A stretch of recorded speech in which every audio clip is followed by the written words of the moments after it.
Okay, so it looks like we're going. Okay, good. We're on the air, as it were. Okay, so let me make some introductions. As you know, we have David Halpern joining us on live. David is the author of the book that we read this month, Journal of the UFO Investigator, published by Penguin. Is that Yeah, correct? well, Viking, it's an imprint of Penguin, yes. In 2011, just a couple of years ago.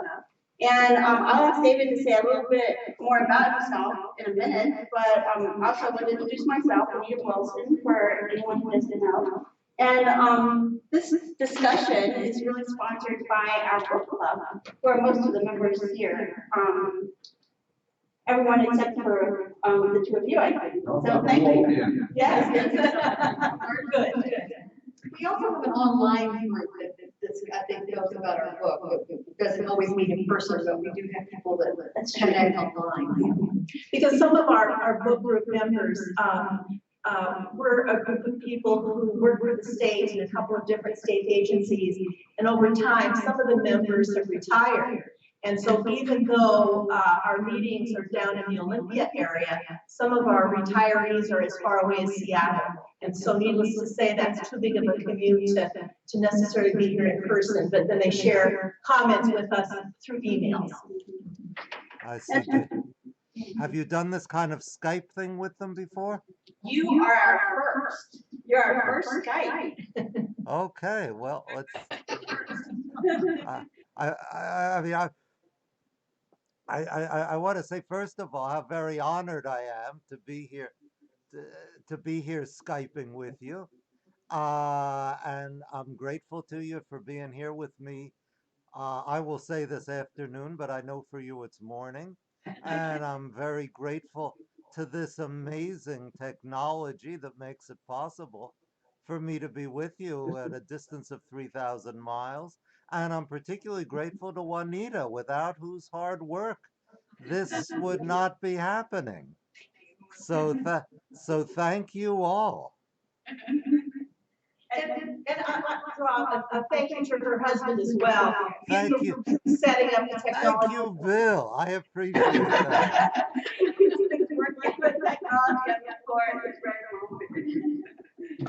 Well, David, maybe you could tell a little bit more about your background. Okay, well, I'll tell you. It's funny.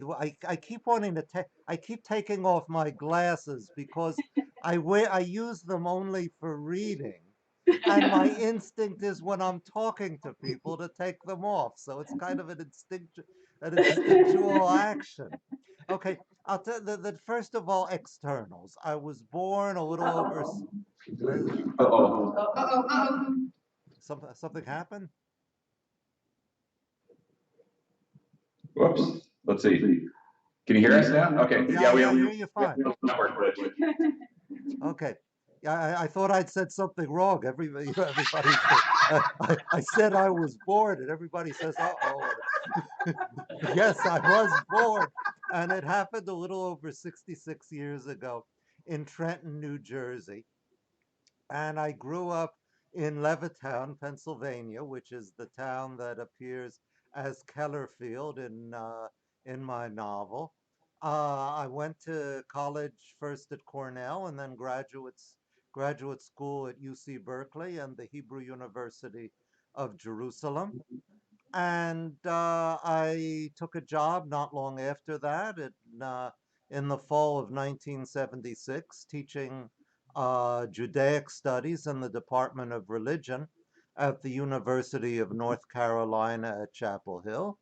And I did that for the next 24 years and retired in 2000. I've been married for a bit over 31 years, have no children. Now that's live in Durham, North Carolina. Those are the externals. Now let's get to the internals. That as a teenager, I was what we called a ufologist, UFO Investigator, and I'm going to take a little drink of my tea now to moisten myself.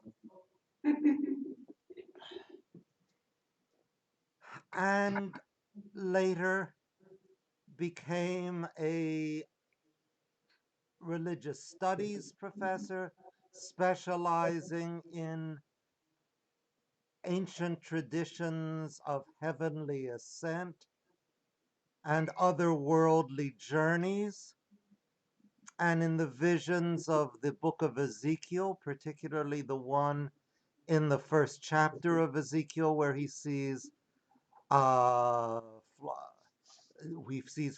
flying wheels and living creatures and a throne above the wheels, which in my earlier days I would have said were UFOs.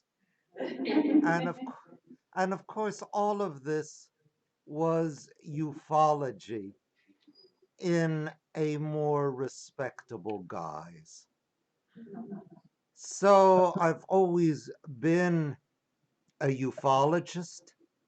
On my Facebook personal page, there's a part where you put down your profession, your function, and I put mine down as author, storyteller, ufologist, and Hebrew scholar at Journal of a UFO Investigator.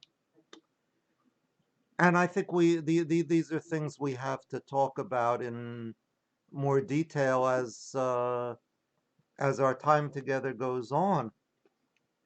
I need to say before we go any further that I do not believe in UFOs as belief is normally understood. I think of UFOs as visitors not from outer space, but from inner space. They have nothing to do with life on other planets or with space travel.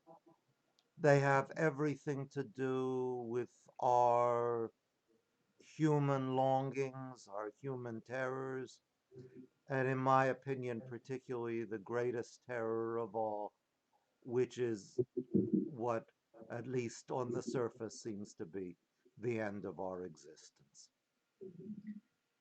Well, you raised so many issues there. It's hard to know which one to take up. But you mentioned the end of our existence, and it's the UFOs and sort of religion, but also the whole theme of the book, which in some sense I read was this very complex, elaborate scheme that the protagonist, Danny, undertook just to avoid dealing with that very terror. And it was as though there's some great puzzle he was trying to solve. If I can figure this out, if I can figure this out. And he had this very complex mind, and it was all serving to protect him from that one terror. Is that fair reading of the book? Yes, I think so. I might use a slightly different word than protect to deal with it in a mirror. And I often think of the myth of Perseus and Medusa. That Perseus, he has to kill Medusa, but he can't because you look at Medusa, you turn to stone. So what does he use? He uses a shield which functions as a mirror. So in that mirror, he can deal with Medusa.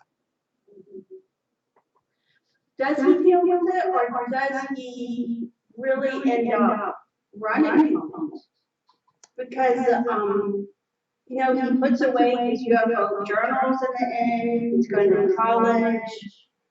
He becomes Dan, not Danny. Right. He puts away childish things. He says, "I'm never going near that again." So has he really dealt with it? He does say the living have to go on, they have no choice, but it seems like in some parts, he might have agreed to numb himself to the reality that that is always there. Yeah, I think you're right. I think that to go back to the Perseus image, it's both a mirror and a shield. It shields him, and he allows it allows him to look at it in a way that's distorted enough that he can endure it. Now, how you can read the ending in different ways. I have to tell you, I intended it as a happy ending. When he says he is not that he's not going near that again, I don't think he's talking about UFOs. I think he's talking about his impulse to commit suicide. That no matter his life in the future may be better, it may be worse, he has no idea, and we have no idea. But he's not again going to consider killing himself. Well, you just opened a can of worms. I hadn't noticed that there was a suicidal inclination. Was I the only one that missed that? I guess I was thinking he was trying to escape the reality that he had at home. And so I was thinking more of his UFO writings being that. And that's kind of what got him through his high school years. Oh, yeah. Head off to college. And so I kind of missed the idea about suicide too, because I thought he had done a pretty good job of finding that UFO journal as an escape route to survive. But you remember after his UFO crashes, that and he's back in his day-to-day world. That you remember he runs out of the school, and he's walking beside the road, and he thinks all I have to do is run out there in front of the cars. One instant it'll all be over. And he grabs hold of a fence so he won't do that. You're right, that is the only, nowhere else does he come near suicide, but there he does. Because the UFOs have temporarily failed him. And I say temporarily because Julian comes back. You remember when the UFO crashes, he says, Julian, do you even exist anymore? And there's no more, when in the journal he writes, there's no more Julian, no more Rochelle, just the torment and the men in black. And it's as if Rochelle and Julian are gone. And then at the very end, he writes a letter to Julian. Yes. Yehoshua, Sergeant Yehoshua Margaliot, Israel Defense Forces, Israel, just like Santa, North Pole. And he gets an answer, which comes through his own pen. Right, that's what I found so poignant. I mean, I think anyone who's gone through a death of a loved one and feels that terror, I mean, it's almost incomprehensible about losing someone. How can this really happen? And then as a young person, seeing that and realizing I am going to die. And so it's obvious in some sense after the fact why he has to come up with such an elaborate scheme, but also the loneliness, the deep, deep loneliness that the only people he has are the people he creates with his pen. He always seems to, I mean, I was telling my husband, I was reading the book, and there was a point, he's always afraid, he's always anxious. But I mean, there's sad parts in this book, but I thought the saddest part of this book when he was at the dance and he didn't dance with Rosa, that broke my heart. I almost started crying. I thought, in high school, when do we do these things? And then it's regret the rest of your life. He could have danced with her. And her history and the history they shared together, for me, I just thought that was the piece that caught me, and I thought, oh, how sad. And his mother took me down the rafters, and he was always afraid. He's always terrified. But to me, that little bitty line when he could have danced, and he never saw her again, that he's looking for her forever, everywhere. I just was so sad. That part. Yeah. Yes, I mean, I'm very pleased to hear you say that. It's very much what I intended to convey there. But you notice that at the end, he does kiss a girl. She pushes him away, but he doesn't. And that Julian, when he writes to Julian about that, Julian says, "Congratulations on that kiss. Do me a favor when you get to college, don't write to me or to Rochelle. Write to her." Right, because you're gonna be a college man yourself, I mean, you've overcome Yeah. that. No, but that part when he did dance with her, and it was so funny, because it's like, yeah, always, it was just, I mean, even now, I think, how sad, it's so melancholy, oh my God. But, yeah. I have a question about your three, the three things, I mean, the three men in black, the mother, the father, the son, Danny, his parents, the three people he makes up. Well, it's not part of the old Bible. I mean, the Trinity always seems to be part of the new. Was there something that you wanted to do about, and then the other thing about the three, it seems like the father only contact he had with the son was like physical, and was actually hurting him. He might have popped his pimples. I mean, he never, his father always looked at him like either in contempt or felt sorry for him. It was never out of anything else. And the only time the father really touched him and hurt him is in the Men in Black. They really wanted to hurt him too. I mean, that whole contact is painful. So, I mean, so two things, the symbolism of the three, all the time three, and then that relationship with the father. Well, I mean, one of my it's a really good question. I'm really pleased to hear you ask it. Let's start with the three. One of my favorite reviews of the book said something which I didn't know, and that was that it's a kind of a sinister take on the biblical three magi. And one of the things that's most pleased me about this book is that I've read reviews of it and said, "Hey, I didn't know I was doing that, but it's true." Uh, now the the three, I'm gonna have to use this word. I think it is an archetypal number, and that it crops up in my book in a number of places, and you're absolutely right. I mean, I think that's the basic three, the triad of father, mother, and son, which dominates Danny's life. But elsewhere in the book, there's the three magi, not three magi. Sorry, boy, the three men in black, and then also the three gypsies who write in the margins of the book. And I have to tell you, both of those threes are part of the actual UFO tradition. That at some point or another, I was going to talk about this book. You see there the three men in black. This is published in 1956 by Gray Barker.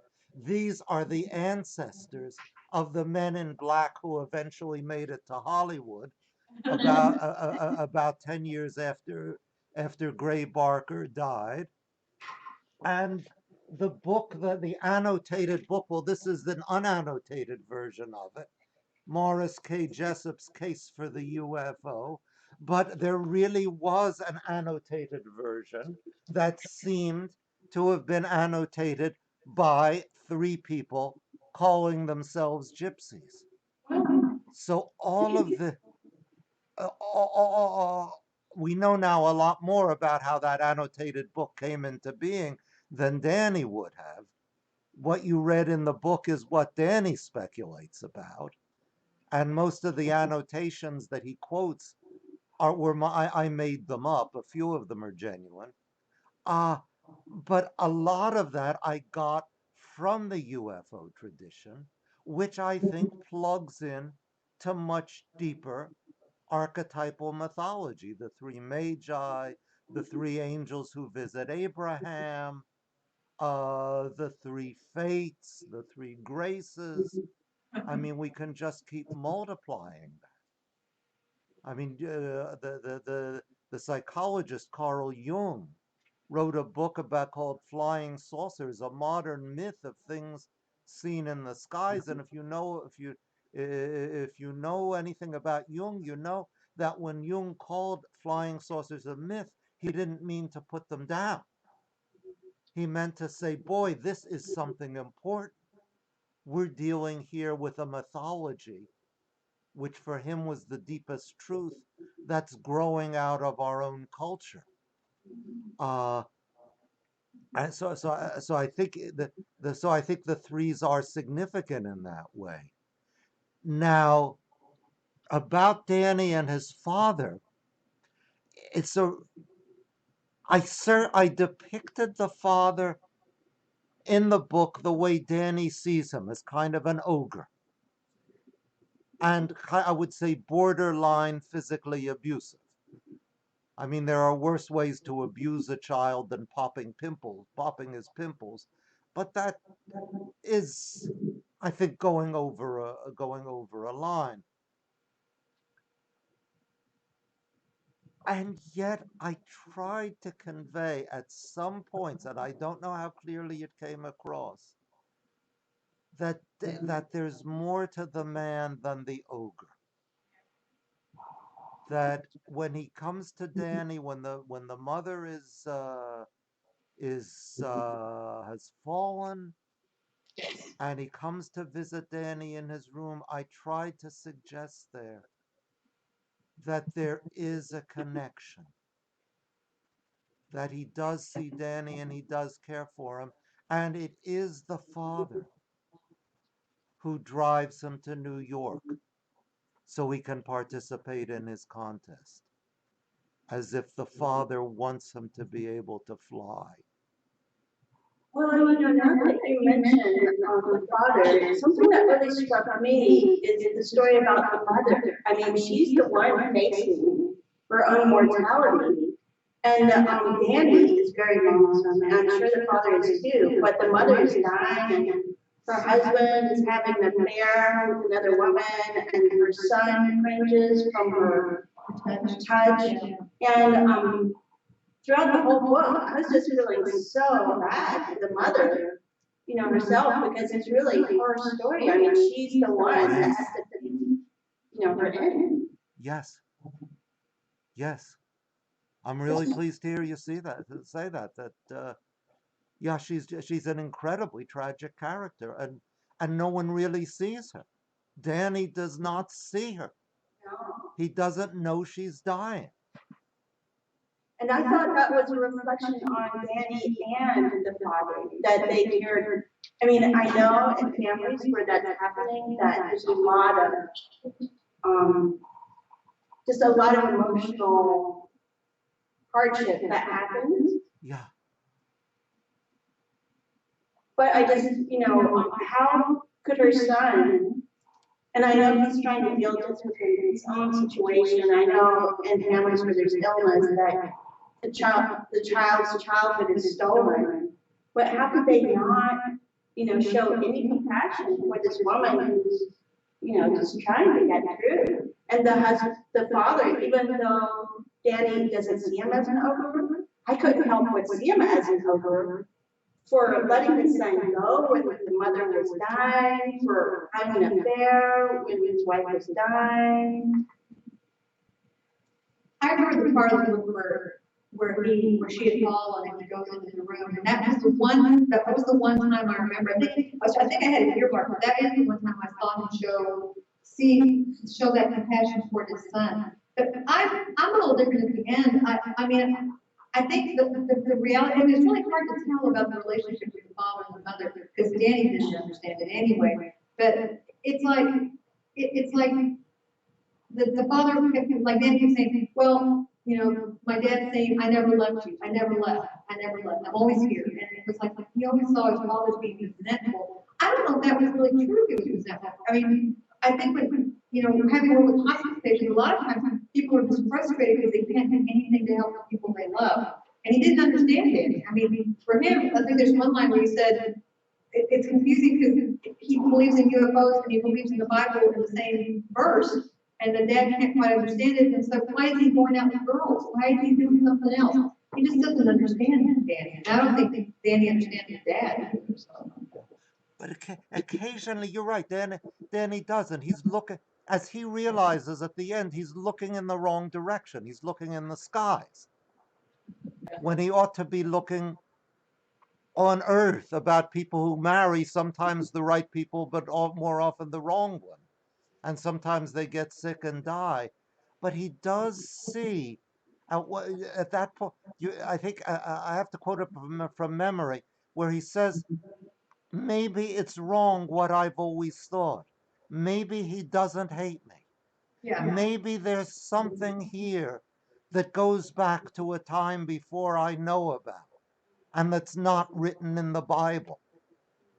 That he knows that his Bible studies, his ufology, those are the way our Perseus tries to deal with his Medusa, but he realizes there's something he's missing. Don't you have to think about, I guess what I thought about that was different, is this is a teenager, a very young teen in the 1960s. Many families don't discuss illness, mine being one of them. I also, it's not some people just don't discuss their parents' relationship. And so he kind of learns about it after she passes on. But I think there's a lot of us that, we were talking about this at work the other day, that this is, I don't know if it's a generational thing or if it's a regional thing or what it is, but some families are just more, there are adult matters and there are children matters. So I don't know that his dad, I don't know that he had the right read on his dad, but this is a book about how he felt, Danny felt, his angst. Yes, yes. I really enjoyed the, just the subtlety and complexity of the whole thing. I mean, Danny was searching for answers, but there were no clear answers. You know, his mother was going to die, and what does that mean for the end of existence? He doesn't believe in UFOs. He doesn't believe in God. He, his father remarries, and he doesn't hate the woman his father married. It's like, instead he sees, he begins to see a more broader perspective, about, sometimes people find love and sometimes they don't. And so it's not this big, rah-rah, oh, I've been so lonely and now I'm problem solved, love cures all. Like so many books do push towards that singular, clear, happy ending. And your book does not. It's very complex. A lot of questions are raised. They aren't really answered.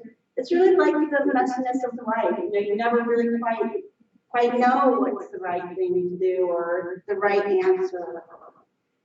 And very often there is no right answer. Juanita raised it. I saw one of your interviews online, and the interesting thing about whether Danny believes in UFOs and whether he believes in God or not, the question that was posed to you was, do you believe in God? And your answer was yes or no. So I don't know if Danny didn't believe in God. I mean, I thought that wasn't very clear either.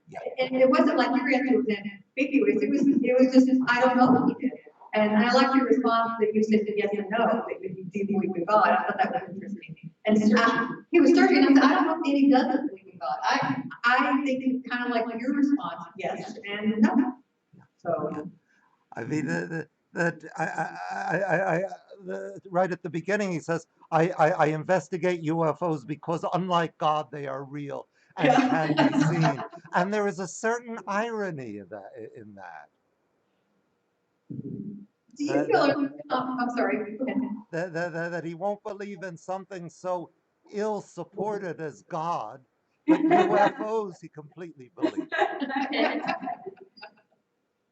Your background, the Judaic studies, I was trying to find out more, and I don't know enough about the Kabbalah mysticism versus the Judaic the more restrictive or more traditional. Is there a conflict with the Kabbalism versus the Hasidic Jews, say? I mean, do you find yourself in some sort of never land because of this? Because of what? I'm not sure I The understand. the conflict between the mysticism of the Kabbalah versus the very very strict, like Hasidic Judaism study. I don't know enough about it, but is there some ambiguity between those? They seem to be opposite ends of the same religion. I'm not real sure. Boy, it would take. I mean, I'm reluctant to get into that because it would take it would take us very far, and it's a subject I just love. I mean, the whole thing with the Kabbalah, but it would take us very far away from where we are now. So let's have another conversation on that sometime. Well, that's kind of the topic I think we've been kind of alluding to all the time is the idea of alienation. The book seems to be alienation. Yes. He's a young man in a difficult teen years, and you feel like you're the only one. And so he was kind of the only Jew in a group of Christian kids at school. And so he had to follow the strict rules of being a Jew and not being with the Christian girl or giving her a kiss or a handshake or whatever. And so then when he has a chance to go to Israel, he might well have thought, well, now I'm amongst many Jews, and so I should be kind of part of the in group now. And he said he was very welcomed and people were really good to him, but he still felt kind of on the outside. So it seemed like his Jewishness was not what kept him kind of alienated. Yeah. It must have been something else. Yeah. And I don't know if that was just his teen years and what everybody kind of goes through to one degree or another, or if it was something else. Yeah, I mean, I think we could read that in a number of different ways. Certainly, in what I thought of as one of the pivotal scenes of the book, where the UFO Danny on the Jordanian side of the border is looking at the flesh and blood Danny on the physical on the Israeli side of the border, which is where Danny really was. And then the UFO Danny remarks on how when he comes to Israel, yeah, he expects because everybody's Jewish there, he'll fit in, but it doesn't work there either. So yeah, I guess it's really a good question what the crux of his alienation is.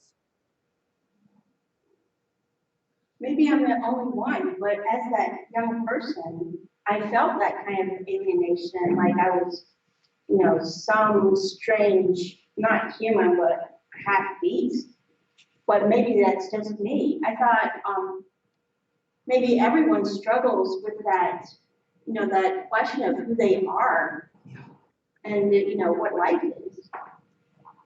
The protagonist's voice, and that kind of reminds me that Danny sometimes seemed older than 13. I mean, in a way, he seemed much more mature than 13, and I don't know if that was the alienation, he had more time for himself, but he seemed older than what I would think someone that age would be thinking, and I was a little, sometimes that voice was older than I thought, not it should be, than it was.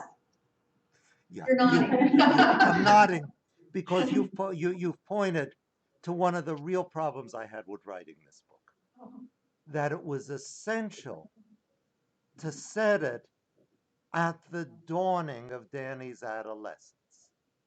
And yet, I also wanted to write a book that reflected on all sorts of questions that 13-year-olds normally, even if they feel them, are not able to articulate.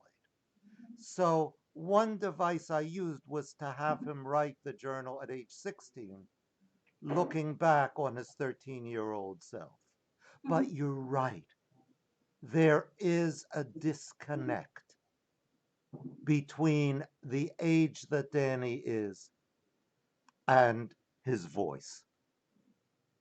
And finally, all I had to do was to say, this is the best I can do. Let it go and see if it flies. I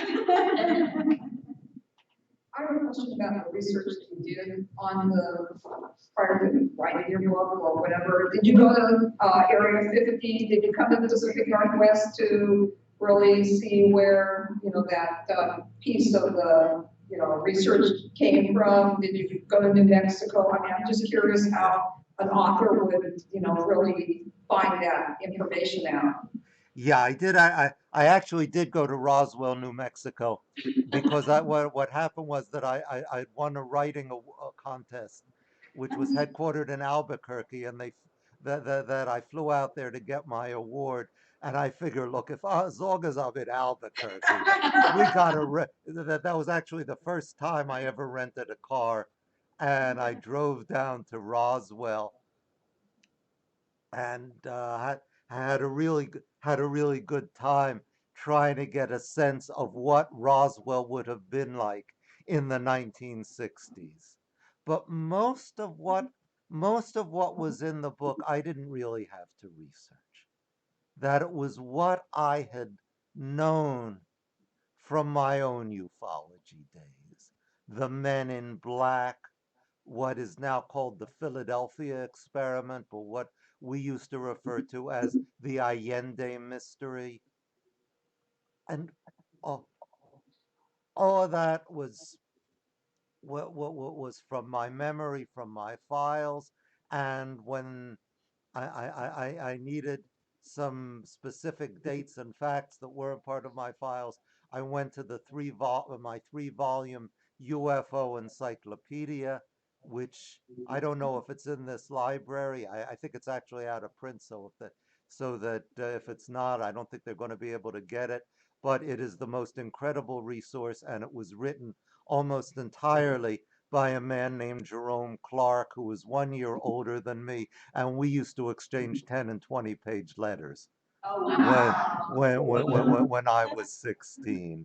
Uh, so How much I of you is in this book? I'm sorry. How much of you is in this book? Well, I came up with a joke, which is when people ask me how much of the book is autobiographical, I would tell them the car chases, the intergalactic sex, and the descent into the netherworld are all autobiographical. Other parts, however, I made up. But the truth is that what's autobiographical is my experience growing up with a dying mother. What's also autobiographical, but in a somewhat different sense, is this: that I remember when I was 13 years old, I remember standing outside our house, looking up at the sky. It was brilliantly clear. It was cold, and having this very real sense that I would see a red disk crossing that sky. I mean, I knew I hadn't seen it, but I was sure it was there to be seen and that I would see it. It did not flutter down in a classic falling leaf maneuver and land on top of me. But that fantasy is what started it. I think I was about 15 when I had a dream that I was in a rambling old farmhouse in the country, and I was at a meeting of a group of ultra serious teenagers like myself, whose interest was in exploring the realms outside the boundaries of scientific knowledge. And among them we were all wearing jackets and ties, and among them was a short blonde boy with short blonde hair and a beautiful blonde girl in an evening dress. And then I woke up. And when I wrote the book, I thought, well, what if I hadn't woken up? How would that story have unspooled? So in that respect, Rochelle also was autobiographical. I never knew the real Rochelle, though you've probably noticed Rochelle Perlman and Rosa Pagliano have the same initials. Oh, I hadn't noticed He that. calls them the same thing for so long. Oh. Yeah. And at one point, Danny, actually at a couple of points, Danny confuses Rochelle with Rosa. Uh, Yeah. but so I never actually met that Rochelle, but but I knew her from my dream. And when I was writing the section that I called Rochelle's story, she sat down opposite me and told me her story. So what happened to Dan, or Dan? What happened to him in the future? Yeah, Well, where is he now? where is he now? Well, I'll quote from my favorite review that they're fighting to survive in this dry, ashen landscape. Our hero undergoes a remarkable transformation that not only prepares him for the challenges he faces as an earthbound teenager, but also for the roles that he will eventually play as a man: lover, father, scholar, and chronicler of family history. So I will let my reviewer answer your question. Half the time my reviewers saw more in the book than I was consciously aware of when I was writing. Karen, do you want Did you have brothers and sisters? So, and would their experience in living in your home when your mother was so ill, would they have been similar or very different? Well, I had no brothers and sisters. That part also was So you're- autobiographical. So you were truly kind of on your own in that age group to kind of ferret out, figuring out how you're going to deal with your mother's illness then. Yeah, yeah. And I mean, I think it's well to remember. I think as a couple of you have brought up that this was a different time. I mean, even some years later, I remember hearing about a friend of my father's whose own father had been diagnosed with cancer, an untreatable stomach cancer. And I remember the lady saying, he's been told the tests were negative, but they were positive. Now, I mean, I don't know if anybody would do that nowadays, but at that time, I think it was fairly common. So So this, as an author, you were talking about reviews. What do those do to you? I mean, good and bad. How do you take those? Because I've seen some of the reviews of the book. It's been interesting. I actually enjoyed most of them because most of them saw, as I've said, aspects of the book that I hadn't seen. Some were unfriendly, and well, it doesn't feel good. But you know, when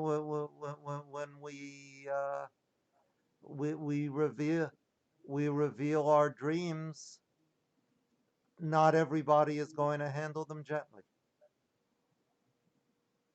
I'm glad Danny toughened up so that you can hear those reviews. Yeah. Yes.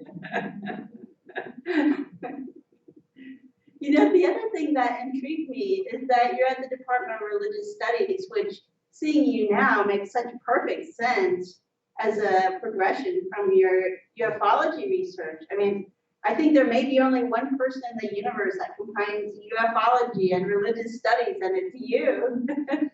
But when you were talking about that afternoon as a teen, when you were so certain that you would see that ship, when you were talking, it sounded so much to me like people who believe in Christianity, who have that unwavering faith, that's how they attend to their future. And No, it's remarkable to me that you're in the Department of Religious Studies, and I assumed that, you had to provide your credentials of being some believer, before taking that position. No. But Actually, instead it's the eternal search, right? not really. No, that this was a state institution.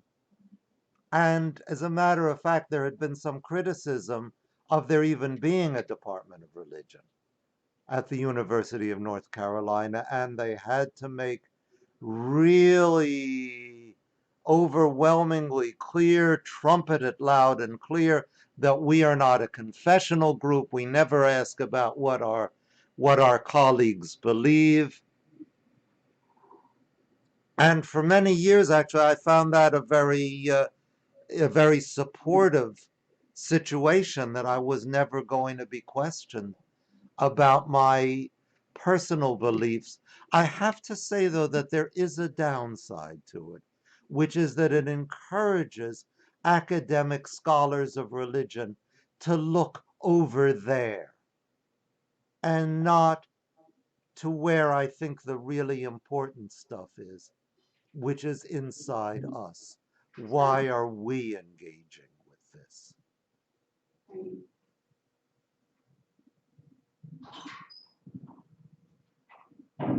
One of the, kind of maybe paraphrasing, I tried to make a note here. One of the things you said was, science is a turtle that says its shell encloses all things. Yes. Would you talk a little about that? That was okay. That I'm really glad you asked about that, because that is a quotation from one of the writings of a man called Charles Fort, whose dates I think were somewhere around 1870 to 1935, who wrote 4 books of just bizarre stuff that happens that no one's able to explain. Stuff like tadpoles falling out of a clear sky. And his argument was, if there was an argument, because he mostly wanted, he wrote just sort of like to make fun of everything. But insofar as you can pick out an argument from his book, it is that this is a wilder, crazier world than we have any awareness of, a wilder, crazier universe, and that both science and religion are turtles that take refuge inside their shells and insist that that's all there is. And of course, scientists are only too pleased to say it about religionists. Right. But when somebody says it about science, then they cry unfair. And I mean, in a way, it's true. If all the scientists of the world had been like Charles Fort, we would not be Skyping today. The Seahawks would not be flying anywhere. So that you need to have these turtle shells that we call paradigms in order to function. And yet you need, it seems to me, a Charles Fort, to say this is not all there is.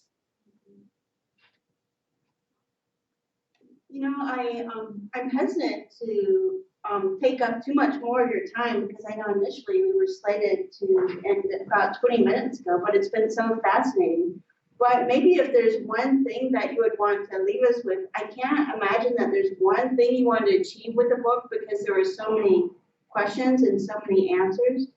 But when you were writing this, was there some way that you wanted to make a difference? What difference do you want to make with it, and how did you want to touch people? I think my overall, pretty much the thrust of everything I write, in my fiction, in my nonfiction, my blog posts, whatever, is to proclaim the importance of small, broken people. That the people we look down on often, say are a bit kooky, a bit fringy, that those may be our best teachers. And perhaps if I wanted to leave people with any message, it would be that.